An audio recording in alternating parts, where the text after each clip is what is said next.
Hello नमस्कार साथियों, कैसे हो आप सब लोग। आई होप आप सभी लोग अच्छे होंगे। अब तक मैंने 4 से 5 सेशन लिए हैं। इसमें मैंने सिलेक्शन डिलीवरीज के सिलेक्शन प्रोसेस और सिलेबस के बारे में बात की थी। उन सेशन में मुझे सबसे ज़्यादा क्वेश्चन मिले थे, वो थे फिजिकल के बारे में कि फिजिकल स्टैंडर्ड हाइट वगैरह कितना चाहिए। 2023 की जो भर्ती थी उसमें कैंडिडेट के साथ ये हुआ था कि पेपर का रिजल्ट एकदम से आ गया और तुरंत ही फिजिकल की डेट दे दी गई थी, जिससे काफ़ी साथियों के 80 85 90 तक नंबर थे, लेकिन वो फिजिकल क्लियर नहीं कर पाए क्योंकि बहुत कम टाइम मिला था। और हम मानते हैं कि उतने कम टाइम में फिजिकल क्लियर करना बहुत मुश्किल होता है। जिनका फिजिकल स्टैंडर्ड काफ़ी अच्छा होता है वही फिजिकल क्लियर कर पाते हैं, ऐसे अगर कम टाइम मिलता है तब। तो फिजिकल के बारे में अगर मैं बात करूँ तो जिन भी साथियों का फिजिकल स्टैंडर्ड बहुत लो है, तो वो कभी कभार अपनी थोड़ी बहुत तैयारी साथ में करते रहें। और जिनका फिजिकल स्टैंडर्ड अच्छा है, रनिंग वगैरह अच्छी है, तो उनके लिए इतनी दिक्कत की बात नहीं है।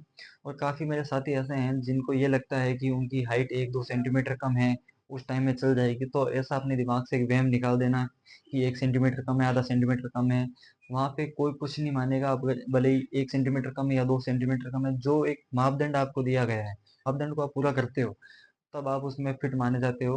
जैसे आज की वीडियो में हम बात करेंगे दिल्ली पुलिस में हाइट चेस्ट वगैरह के बारे में, मेल फीमेल में इसमें क्या स्टैंडर्ड रहता है, और आपका जो रनिंग का प्रोसेस है उसमें हाई जंप लॉन्ग जंप वगैरह क्या है, वो सारा हम डिस्कस करेंगे।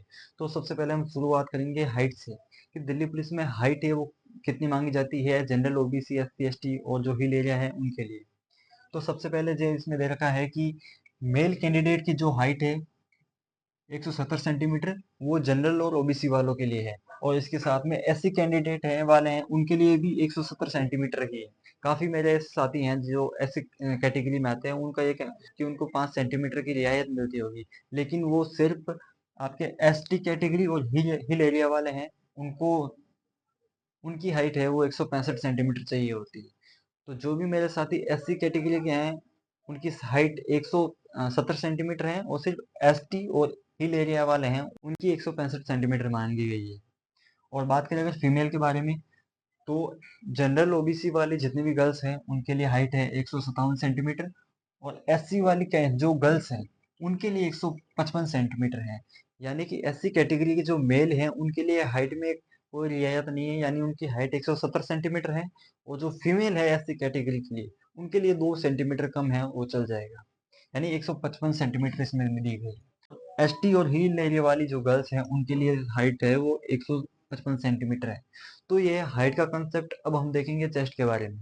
तो साथियों अगर हम बात करें चेस्ट के बारे में, तो फीमेल के लिए चेस्ट का कोई मापदंड इसमें नहीं दिया गया है, लेकिन मेल के लिए जो मापदंड है वो आपका जनरल ओबीसी और एससी कैटेगरी वालों के लिए 81 से 85 यानी 81 सेंटीमीटर तक हाइट चेस्ट होनी चाहिए।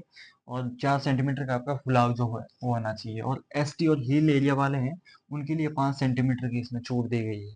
एससी कैटेगरी वालों के लिए स्पेशली बोल रहा हूँ कि उनको हाइट और चेस्ट में कोई रियायत नहीं है, उनको सिर्फ पेपर के अंदर रिजर्वेशन जो मिल रहा है।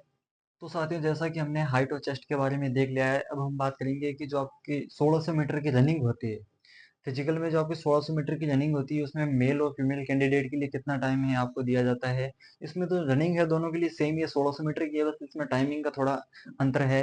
जैसा कि बात करें अगर मेल कैंडिडेट के लिए 1600 मीटर की रनिंग है वो है 6 मिनट, इसमें 6 मिनट का टाइम दिया जाता है। लेकिन इसमें भी है जिनकी एज 30 साल से कम है और जिनकी एज 30 से 40 साल के बीच में है उनके लिए 7 मिनट दिए गए हैं, और जिनकी एज 40 साल से अबव है उनके लिए 8 मिनट है। अब कुछ साथी ये सोचेंगे कि इसमें 18 से 25 साल तक की एज मांगी जाती है, तो ये 30-40 का ये क्या फैक्टर है। तो ये है एक्समैन और जो कुछ रिजर्वेशन के हैं उनके लिए ये चीज़ है।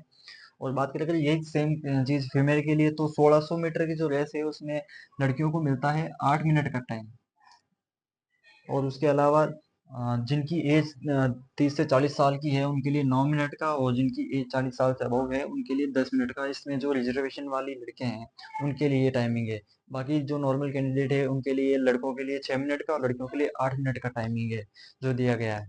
और अब हम बात करेंगे हाई जंप की। अगर हम बात करें हाई जंप के लिए कि इसका स्टैंडर्ड क्या होता है, तो लड़कों के लिए जो है हाई जंप में मांगी जाती है, जिनकी एज 30 साल से कम है उनके लिए 3 फीट 9 इंच, और जिनकी एज 30 से 40 साल है उनके लिए 3 फीट 6 इंच, और जिनकी एज 40 साल से ऊपर है उनके लिए 3 फीट 3 इंच। और अगर हम लड़कियों की स्टैंडर्ड के बारे में अगर हम बात करें, तो फीमेल के लिए होता है 3 फीट का हाई जंप होता है जिनकी एज 30 साल से कम है, और जिनकी 30 से 40 के बीच में है उनके लिए ये 2 फीट 9 इंच की होती है, और जिसकी एज 40 साल से अबव है उनके लिए 2 फीट 6 इंच का स्टैंडर्ड होता है। तो ये हमने बात की थी हाई जंप के बारे में। अब हम देखेंगे लॉन्ग जंप। साथियों, अगर हम बात करें लॉन्ग जंप के बारे में, दिल्ली पुलिस के सिलेक्शन प्रोसेस का सबसे अहम पड़ाव माना जाता है लॉन्ग जंप, क्योंकि सबसे ज़्यादा कैंडिडेट जिस स्टेप में बाहर होते हैं वो है लॉन्ग जंप।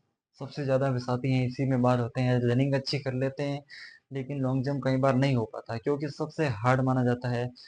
लड़के 12 फीट 13 फीट तक कर लेते हैं। 14 फीट इसमें जो मांगा गया काफ़ी, 14 फीट बहुत ज़्यादा होता है। इसके लिए बहुत ज़्यादा प्रैक्टिस करनी पड़ती है। तो हम बात करेंगे इसमें कितना क्या मांगा जाता है। तो लड़कों के लिए अगर हम बात करें तो जिनकी एज 30 साल से कम है उनके लिए 14 फीट का लॉन्ग जंप है। 14 फीट बहुत होता है, बहुत लंबा होता है 14 फीट। और उसके बाद 30 से 40 साल वालों के लिए ये 13 फीट है, और 40 साल से अबव वालों के लिए 12 फीट है। और लड़कियों के लिए जो लॉन्ग जंप है वो सिर्फ 10 फुट मांगा गया है। लड़कियों के लिए 10 फीट भी बहुत होता है। 2023 की जो भर्ती थी उसमें एक जो मेरी बहन थी उन्होंने काफ़ी अच्छी तैयारी की थी। 12 फीट तक उनका लॉन्ग जंप चला जाता था, मेरी आंखों के सामने 12 फीट तक उनका लॉन्ग जंप जाता था। लेकिन रनिंग उन्होंने अच्छे से कर ली, 6.5 मिनट में उनका कवर हो गया। लेकिन लॉन्ग जंप में वो सिर्फ उनका पैर टच होने, बार बार 3 बार इसमें जो आपको चांस मिलते हैं, तीनों बार उनका पैर टच हो गया था। तो इसके लिए काफ़ी मेहनत करनी पड़ती है, काफ़ी तैयारी करनी पड़ती है। 5 से 10 दिन में ऐसी तैयारी करना बहुत मुश्किल होता है। तो मैं यही कहना चाहूँगा कि फिजिकल स्टैंडर्ड काफ़ी इसमें हार्ड दे रखा है। तो आप जितनी हो सके अपना फिजिकल, अपना लेवल देख के पहले ही तैयारी शुरू कर देना, काफ़ी टाइम पहले। अभी तो खैर काफ़ी टाइम है भर्ती में। तो इसमें हम बात करें फीमेल कैंडिडेट के लिए जिनकी एज 30 से 40 साल है, उनके लिए 9 फीट, और 40 से अबव है उनके लिए 8 फीट का स्टैंडर्ड रखा गया है। तो हम बात करें कि लॉन्ग जंप और हाई जंप में तीन तीन चांस दिए जाते हैं आपको। तीन तीन चांस दोनों में मिलते हैं। रनिंग में आपको एक ही चांस मिलता है। तो साथियों, ये था फिजिकल का स्टैंडर्ड। इसमें आपकी हाइट, चेस्ट वगैरह क्या है, क्या कितनी मांगी गई है। इसके अलावा हाई जंप, लॉन्ग जंप, आपकी जो 1600 मीटर की रनिंग है उसमें कितना क्या टाइमिंग दिया जाता है, वो सारी बात हमने इस वीडियो में डिस्कस की। इसके अलावा अगर आपका कोई क्वेश्चन हुआ तो मुझे नीचे कमेंट कर देना।